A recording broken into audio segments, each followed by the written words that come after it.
Now these are the generations of the sons of Noah. And as we get into chapter 10, this chapter has been called the Table of Nations. And here you have the beginning of all of the various nations of the world, the various ethnic groups, with these sons of Noah. These are the generations of the sons of Noah. Seth is probably the one who put these generations together. We follow for a little bit the line of Ham, a little bit the line of Japheth, and then when we get to the line of Shem, we continue to follow the generations from Shem, because it is from Shem that Abraham will come. It is from Abraham that the nation will come. It is from the nation and Abraham, of course, that the seed Christ will come. And so we'll continue to follow the line down to Christ. But the others will follow for a few generations to establish their ethnic groups that sprung from them. Then we'll leave them go, because the whole message really is centering and zeroing down towards Jesus Christ. So many names are not given. Many of the families are not named and all. It isn't intended to be a complete historical record, but only a record that will lead us to Abraham, which will lead us to David, which will lead us to Jesus Christ. Once we've come to Jesus Christ, it wasn't necessary to keep the genealogies anymore. God has proven that Jesus Christ was, as promised, the son of David, the son of Abraham, the son of Adam. So that's all that's necessary, to follow that line that leads to Christ. Now the sons of Japheth were Gomer, Magog, Madai, Javan, Tubal, Meshech, and Tiras. Gomer was more or less the father of the ancient Sumerians. Magog were the Scythians, the area of Russia. And Madai was the father of the Medes. Javan, the Greeks. Tubal and Meshech, they believe that Meshech actually is the ancient Muscovy, modern-day Moscow. And Tubal, the modern Tobolsk. And Tyrus, of course, is the Thracians.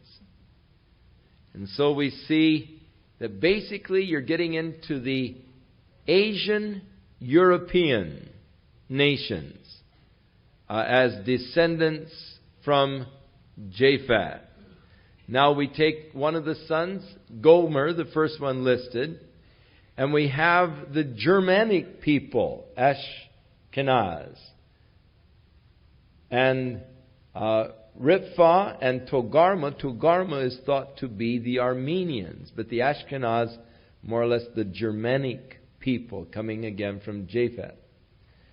And by these were the islands of the Gentiles divided, actually Tarshish and so forth. So you're getting into the area of Europe, Scandinavia, of course on into ultimately England, all the descendants, the Caucasian race, descendant from Japheth. Now the sons of Ham, Cush, and Seba, Havilah, Sapta, Rama, and all of these various names. We're not going to try and go through them all. But they basically went south and populated the areas of Africa. Also, a portion of them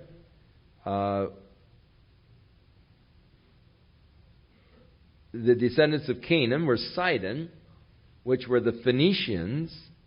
The sister city of Sidon, of course the city Sidon upon the northern coast of the Mediterranean. The sister city of Tyre, which were the Phoenicians. The Jebusites, who inhabited the area around Jerusalem. And in verse 17 there's Sinite. Now it is felt that some of the inhabitants of the Sinites moved east and were the Chinese descended from this particular branch. And it is interesting that the Chinese are still called Sino people. And you read of the Sino-Japanese War, for instance. And the name is still holding. And many of the Chinese names beginning with this S-I-N. From Ham, Africa, on over into the Far East and the area of Canaan. Now he does stop with one of the descendants, and when he gets to Cush, begat Nimrod. And he began to be a mighty one in the earth. Instead of a mighty hunter before the Lord, it should be translated, he was a mighty tyrant in the face of the Lord. The hunting was the hunting of men's souls. Nimrod became a leader in apostasy, a developer of a great religious system, later to become known as the Babylonian religious system, or the Mystery Babylon. That whole religious system was begun by Nimrod. Now, his mother, Semiramis, was later to be called the Queen of Heaven and to be worshipped. It was her claim that Nimrod was actually born without the benefit of a father, that he was born while she was a virgin. Nimrod was known for his hunting prowesses. A great man with a bow. In those days, the people were probably, because of their primitive type weapons, very fearful of the wild animals. The lions and the tigers and leopards and so forth.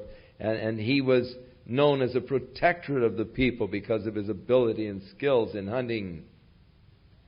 But one day while hunting boar, a wild boar turned on him and gored him. And he supposedly was dead for 3 days, lying there in the woods. And after 3 days, his life returned. And so they began to celebrate his resurrection by coloring eggs and having great festivities in the springtime of the year. Incidentally, his birth was December 25th.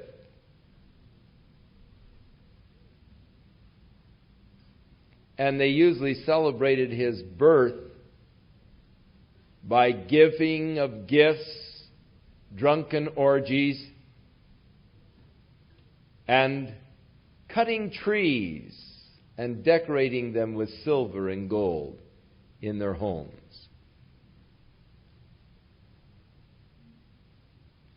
And this is just a few generations after Noah. The worship of his mother, Semiramis, Queen of Heaven. The whole thing, Satan's counterfeit of God's intended work, began with Nimrod. And when you start reading the history of the Babylonian religion, the way they set up the celebrations and all, you will be absolutely shocked at the historic church and how much of the activities of the historic church were borrowed directly from Nimrod, who was also known as Tammuz and Marmaduke, several names, Ashtart, Semiramis, the various names for his mother, who was worshipped. and actually the name Easter coming from Ashtarti.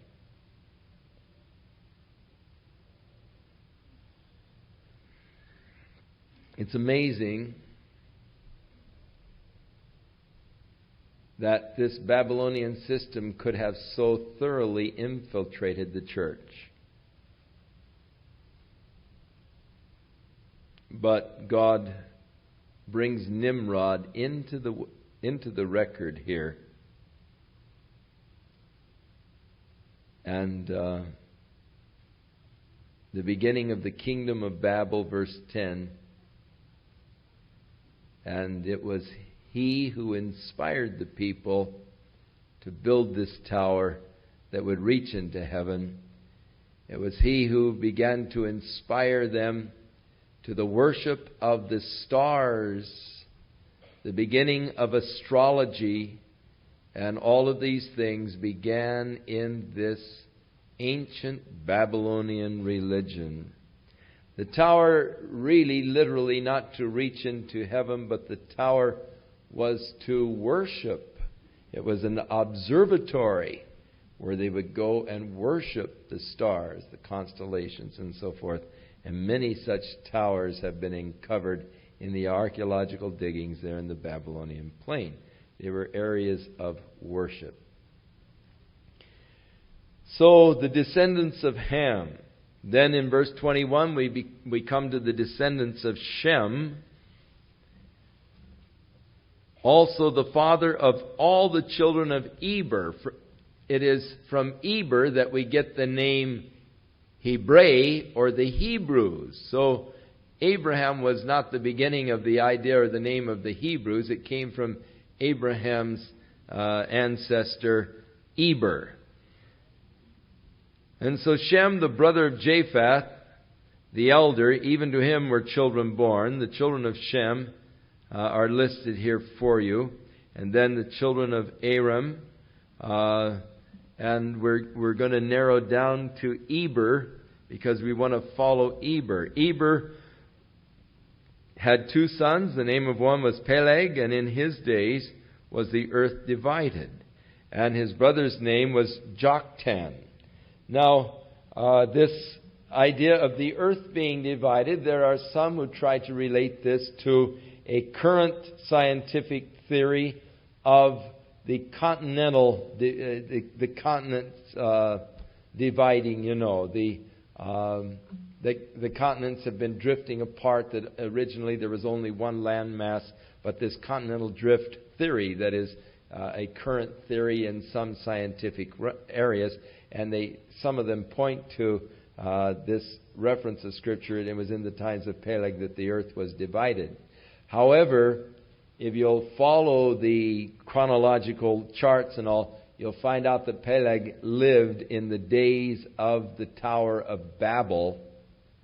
And it was at the Tower of Babel that the earth was really divided into the ethnic groups. And so that is probably what the reference is to. The division of the earth into the ethnic groups following the Tower of Babel experience, rather than a scripture that would somehow lend support to the continental drift theory. So that's the way it is. It could refer to the continental drift, but more than likely the reference is to the division of the earth from the Tower of Babel. Among the names here in the descendants, we do find the name Jobab, which could very well be the Job of the Scriptures. And so I guess that's a little further down when we get into the descendants of Abraham. Now in chapter 11, the whole earth was of one language and one speech, probably Hebrew.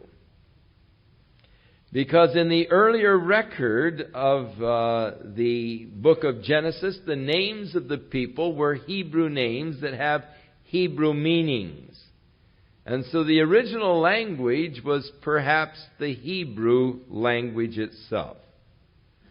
But the whole earth was of one language, one speech, and it came to pass as they journeyed from the east that they found a plain in the land of Shinar, and they dwelt there, and they said one to another, let us make brick and burn them thoroughly. Now, this is an interesting thing because it shows that very early after the flood, they had brick kilns, and rather than just building their houses out of rocks, they were advanced to the state of making bricks and putting them in the kiln, burning them thoroughly. So rather than just adobe kind of buildings, they were now using a mortar with a cured brick or a burned brick, and they began to build. Of course, the city of Nineveh, the city of Babylon, all began to be built in this period by Nimrod himself. And so they said, let us build a city and a tower whose top may reach unto heaven, and let us make a name, lest we be scattered abroad upon the face of the whole earth. Now, God's command was to actually fill the earth. It's an attempt to sort of countermand God's commandment, lest we be scattered abroad throughout all the earth. Let's join together. Let's just, congregate in this area. And the Lord came down to see the city and the tower which the children of men builded. Now, again, we're describing the activities of God in human terms, as though God were coming down and looking things over. In reality, God is omnipresent. He was watching the thing the whole while. The Lord said, behold, the people is one, and they all have one language, and this they begin to do, and now nothing will be restrained from them which they have imagined to do. The developing of this religious system. Now, it is very possible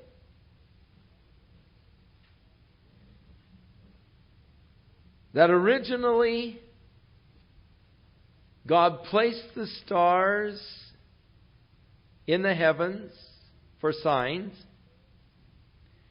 and that the gospel is actually given in the zodiac. The virgin, the lion. But as Satan has always taken the things of God and twisted them and perverted them, so from the original message that God had placed there in the heavens of His plan for the ages, that there was that perversion of it into what is the modern astrology, which began way back again in the Babylonian era. Here in Babel, where they were going to build this tower as an observatory to observe the constellations and so forth of the sky.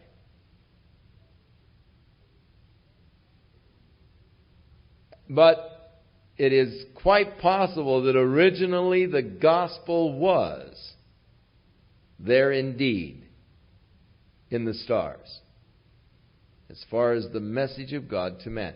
Now, it would seem that the Magi who came from the east to find the Christ child were reading correctly the heavens. We have seen His star in the east. We've come to worship Him. And that they were reading truly the signs that God had placed there. Now, the Bible says that God has placed the stars for signs and for seasons. And it is very possible that originally there was indeed the message of God in the stars, but has been perverted, as I say, into the modern astrology. And the perversion began way back there, where they began to look at the stars for the influence over their lives rather than looking to God. And so God, in His Word, puts down the astrologers, the stargazers, the monthly prognosticators, those who sought then to govern their lives by the influence of the stars upon them and so forth. And God really speaks out very heavily against that in the prophecy of Isaiah. But it is an ancient, ancient thing, the horoscopes and all. But as with so many things, it is possible that in the beginning it was pure and had a true message of God, but it has been perverted as time has gone on.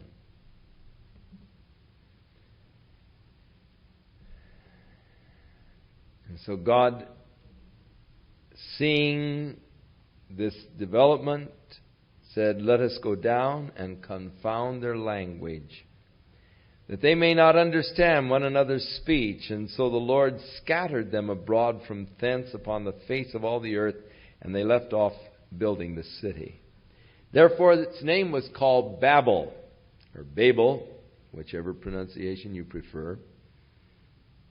It really is a word that just it was a word that was adapted because of what the sound sounded like. Just like the word barbarian is a word that was developed by the Greeks, and the word barbarian in Greek literally is barbar.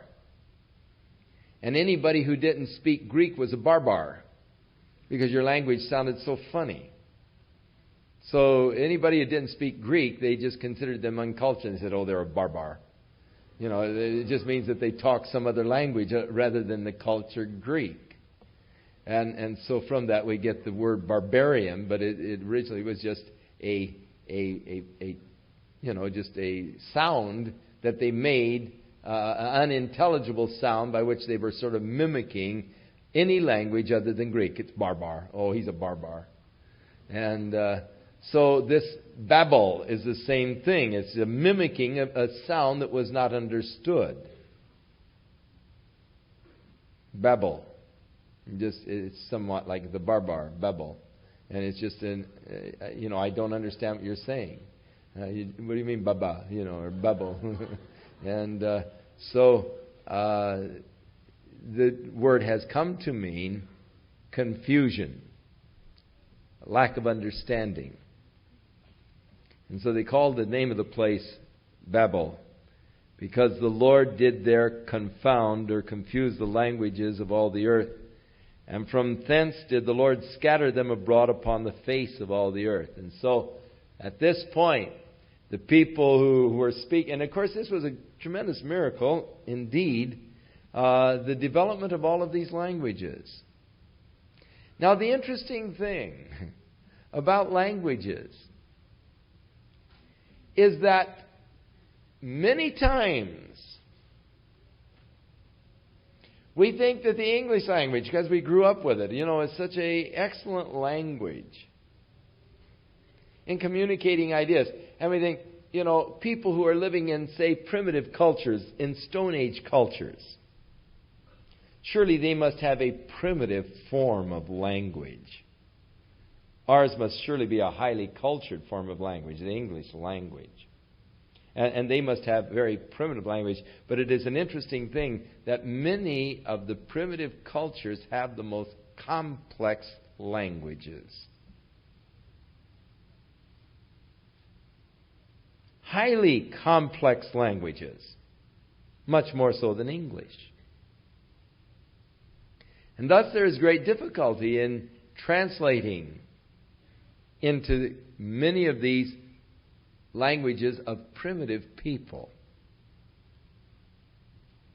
You think, it would be easy to translate. The man went to church. But some of these primitive cultures have so many words for man. So you'd have to know if the man was one that you knew well or you knew slightly. Because they have one word for man that you know well and another one for a man that you know slightly. Then they'd have to know whether you liked the man or not. And then you'd have to know whether or not you respected him. And actually they have maybe 20 different words for man. So you'd have to know all kinds of things about this man before you'd know which word would fit the text or the translation. Now the word he went. Did he go once in his life? Or did he go occasionally? Was it something that he was accustomed to doing or something that was rare for him to do? And so even in the verb, you have so many different words that would describe it that you get into the translating and really you want to throw up your hands and quit, because these languages are so many times so much more complex. I have a friend who was translating the Gospel of Mark into the Choco dialect in Panama.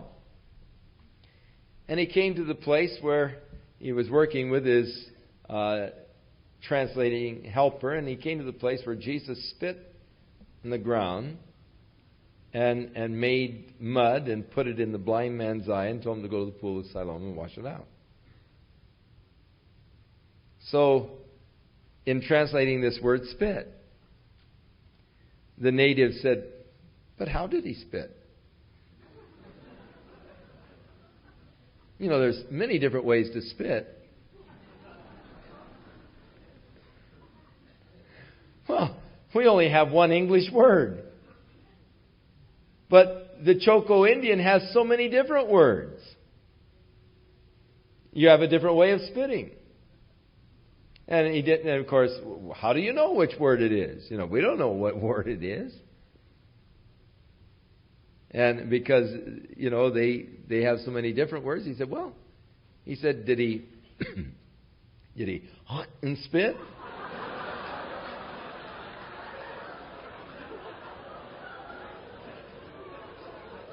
Or did he pick up the dirt in his hand and just spit and mix it up? Or did he spit on the ground and mix it up? Or did he put the dirt in his eye and spit in his eye and mix it up?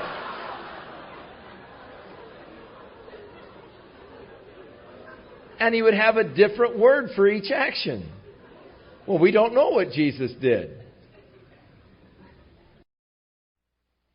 But this development of language, now it is interesting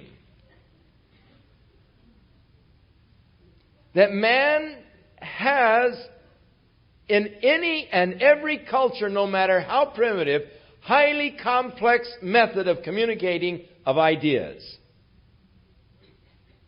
And I don't care how primitive or ignorant that particular culture may be, their languages are highly developed in the ability to communicate their ideas, whether they do it through grunts, through a sing-song, or whatever. They are able to communicate their ideas no matter how primitive their culture. This certainly is something that separates man from the animal kingdom. There is nothing in the animal kingdom that even approximates a complex form of communication of ideas. But yet in the most primitive culture of man, and in every culture of man, there is a language communication.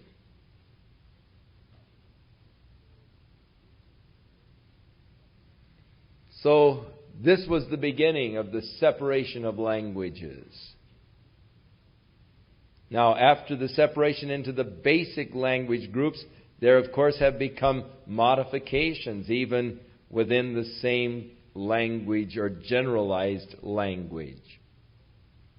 We find the Romance languages and similarities between the Spanish and the Portuguese and the Italian and the French.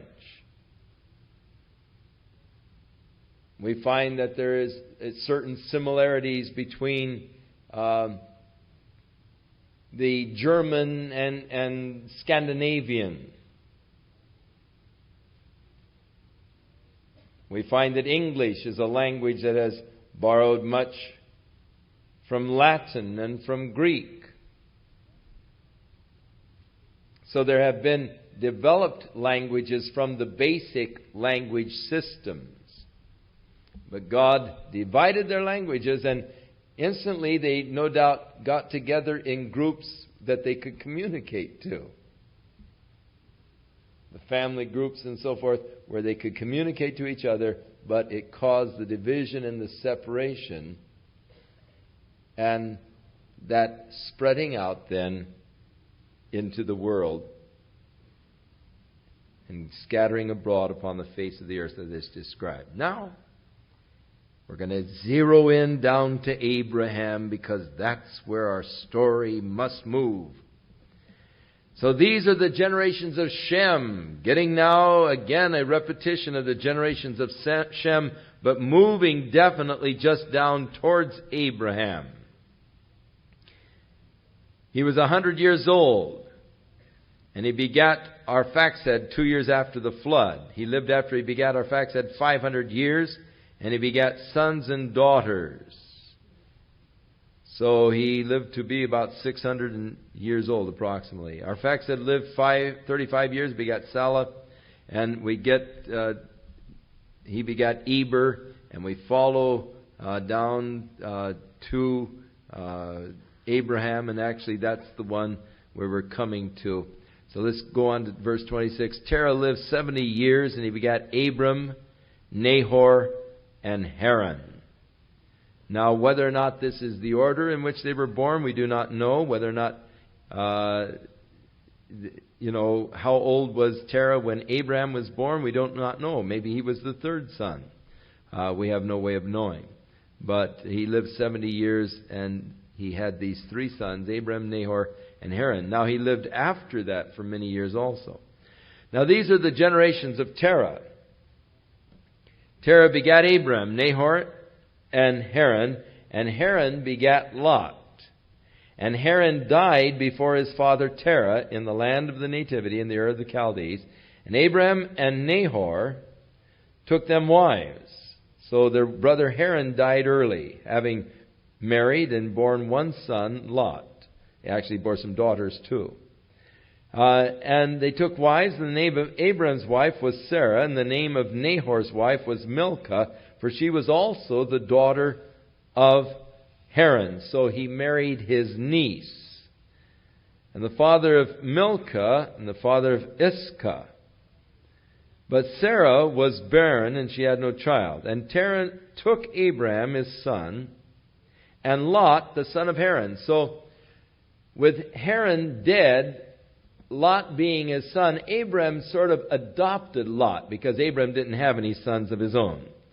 So he sort of adopted Lot, and Lot became a journeyer with Abram. But they all together went from the Ur of the Chaldees. Now, it was in the Ur of the Chaldees, in this area where this false religious systems, pantheism and polytheism and all, began to develop. And the perverted religious systems, and so they left the Ur of the Chaldees to go to the land of Canaan. And they came to Haran and dwelt there. Now, the fact that they all left to go to Canaan means that in the beginning it could be that Abraham's father also received a call of God to leave and get out of this area that had begun to become religiously polluted, and to come into a whole new area. But Terah, they came as far as Haran, and there they dwelt. And the days of Terah were 205 years, and Terah died in Haran.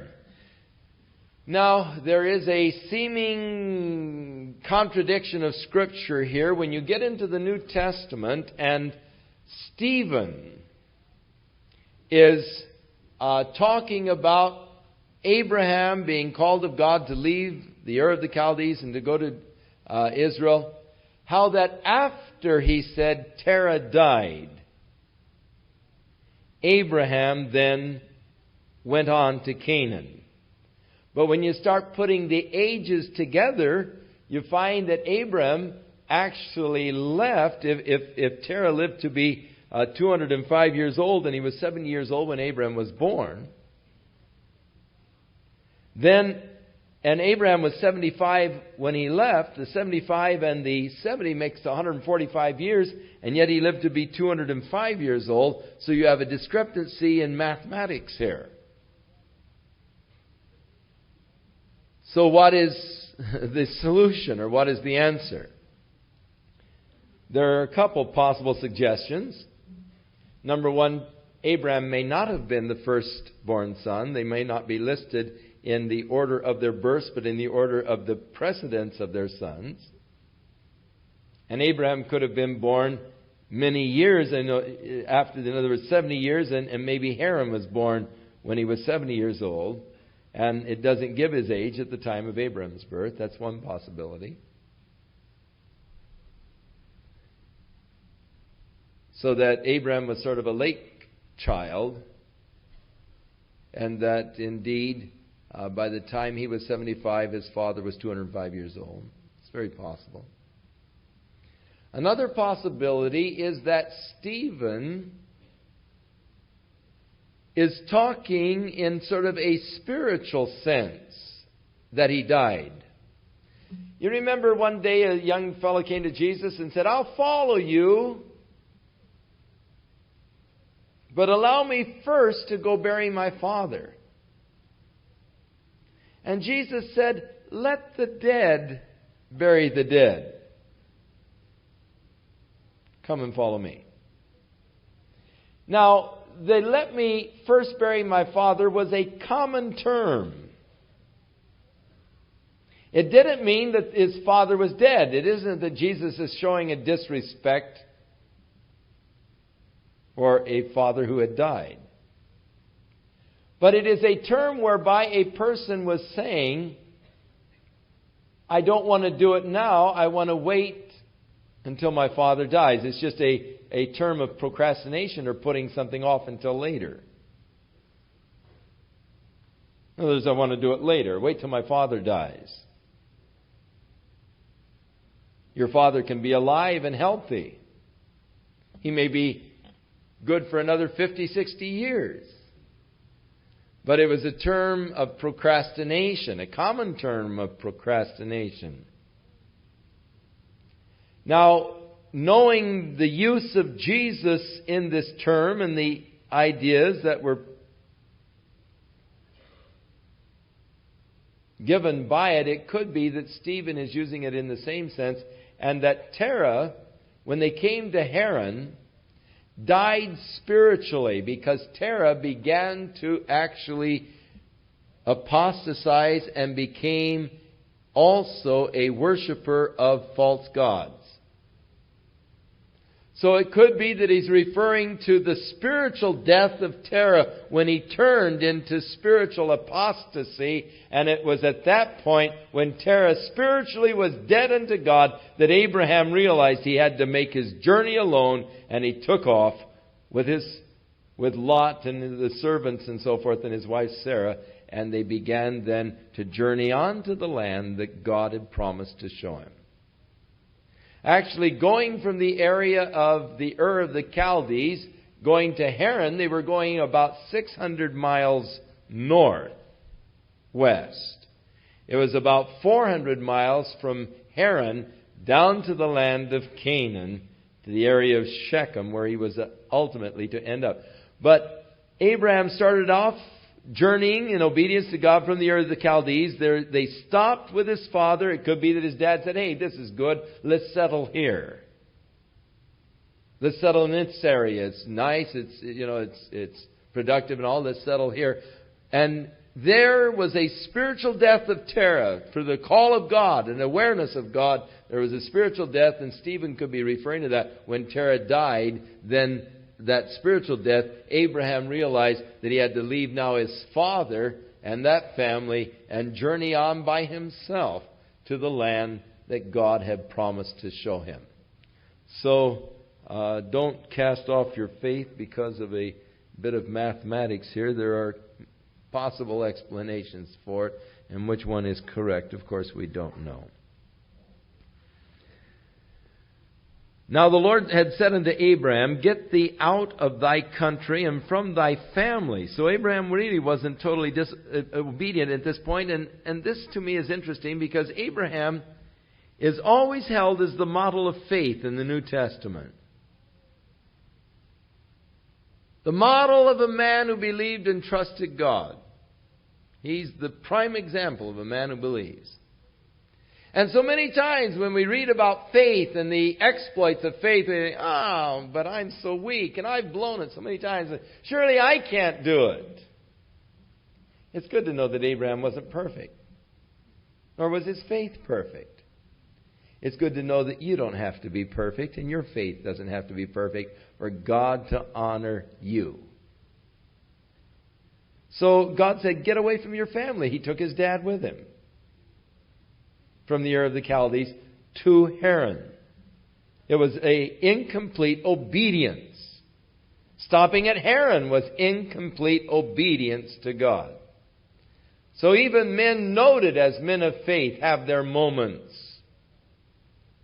And just because you slip back and have your moments doesn't mean that God won't honor you and honor your faith, or that God doesn't love you and wants to still work in a powerful way in your life. Just because you blow it and you stop at Haran, it doesn't mean that the call of God is going to be removed and there's no chance for you to go on and fulfill that which God has laid upon your life and your heart to do. Many people have stopped at Haran. But the time came for him to move on, which he did. Maybe the time has come for you to move on from your Haran. The Lord said, get thee out of thy country, from thy father's family, from your father's house, to a land that I will show you. So, by the very virtue of the fact that Terah went with him, it could be the old man was saying, oh, no, don't leave. I want to go with you, son. Well, it could be Abraham was just saying, well, okay, Dad, all right, and he could have been weak in this area. But then his dad began to drag him down and slow him down until his father died spiritually, following after the pagan practices, and Abraham moved on. I will make of thee, God said, a great nation. Now God is establishing a covenant with Abraham. You get away from your family, your father's house, a land that I'll show you. I'll make you a great nation. I will bless you. I will make thy name great, and thou shalt be a blessing. All of these promises God fulfilled to Abraham. He made of him a great nation. God has blessed him and made the name of Abraham great. It's honored and respected. And thou shalt be a blessing. And I will bless them that bless thee, and curse them that curse thee. And in thee shall all the families of the earth be blessed.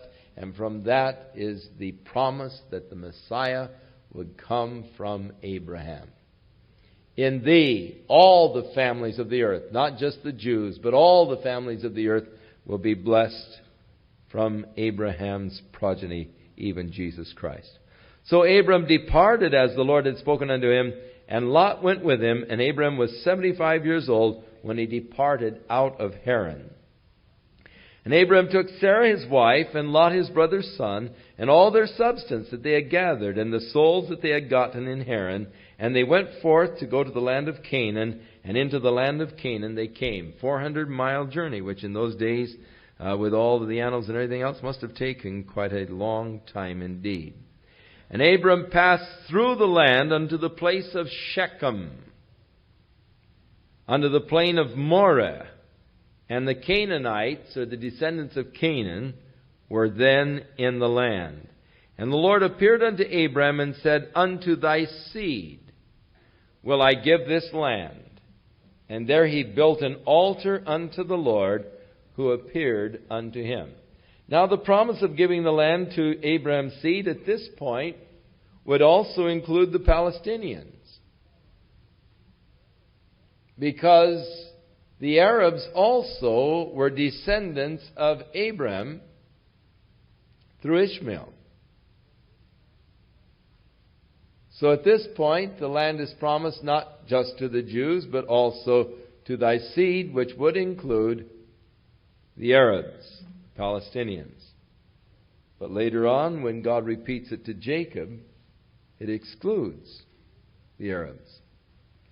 And he removed from thence unto a mountain on the east of Bethel. And he pitched his tent, having Bethel on the west and Ai on the east.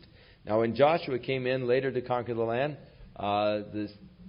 he came up from Jericho and conquered Ai and then on to Bethel. Abraham now has a favorite spot there near Bethel and between Bethel and Ai. It's the highest part of the land in that particular area. It gives you just a fabulous view. It's about 10 miles north of Jerusalem and about 20 miles or so from Shechem. But from there you can see down into the Jordan Valley. You can see up towards the area of Samaria. You can see Jerusalem and the area south. You can look over towards the Mediterranean. It just is a beautiful vantage point in that mountainous area between Bethel and Ai. And when Abraham came to this area, he built an altar. And the Lord appeared unto Abraham and said, unto thy seed I'll give this land. And he built this altar unto the Lord and called on the name of the Lord. And Abram journeyed going on down now to the south. And there was a famine in the land, so Abram went down into Egypt to sojourn there. For the famine was grievous in the land. So there was a drought in the... And of course, he went on south towards Beersheba. There's always a drought down there. The place is really dry. It's deserty. And it came to pass when he was come near to Egypt that he said to Sarah his wife, now here's our great man of faith, our example. Behold, now I know that you're a beautiful woman to look upon. Hey, that's saying a lot to your wife when she's 65 years old. But because of the longevity, at 65 you were still really, in your prime of youth, in a sense, or beauty. Abram lived to be over 160, so at 65 you're really not that old yet in those times. But it does, when you think of 65 years old and talking about her great beauty, it does sound indeed very interesting. I know that you're a beautiful woman to look upon. Therefore, when it comes to pass, when the Egyptians will see you, they will say, this is his wife, and they will kill me and keep you alive. They'll take you into their harems. Now, this was a common practice among the Egyptian kings, is to just, if a man, if he saw a beautiful woman, he'd kill her husband and take her as his wife. And so he said, I pray that you'll tell them that you are my sister, that it might be well with me for thy sake, and my soul shall live because of thee. Hey, this is our great man of faith, Abraham. You see, even great men of faith have their weaknesses and their moments. Now that encourages me. For some silly reason. Because I also have my moments of weaknesses. But I have the concept that when I get weak, God just says, all right, that's it, you had your chance, wipe out. But not so. God continued to honor Abraham. God continued to bless Abraham. He wasn't perfect. God doesn't use perfect people because they don't exist. So don't worry that you're not perfect. Don't think that God is going to reject you because you're not perfect. Don't think that God can't use you because you're not perfect.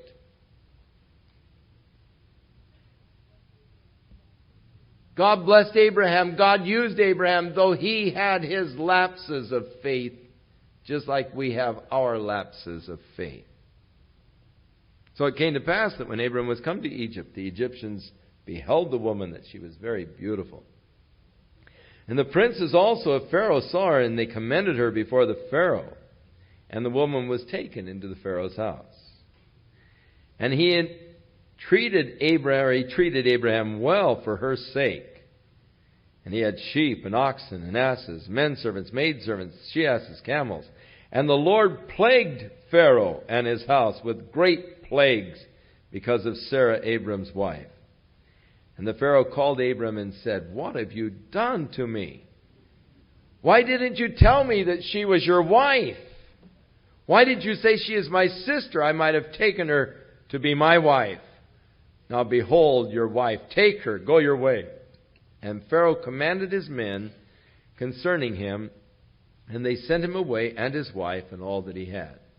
So he came under then a special protective edict of the Pharaoh, so that he would not fall prey to the men, in order that they might take Sarah, his wife. So, an introduction now to Abraham. We're beginning now to follow, and we will from now on follow Abraham as we come on down towards Christ, as the Bible now is the developing of the nation, and from the nation, the coming forth of the Savior of the world. So next week we'll continue on, beginning with chapter 13. Shall we stand?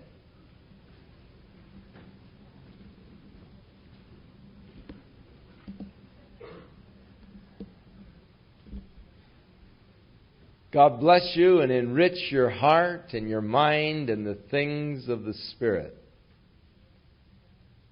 giving you understanding of His Word.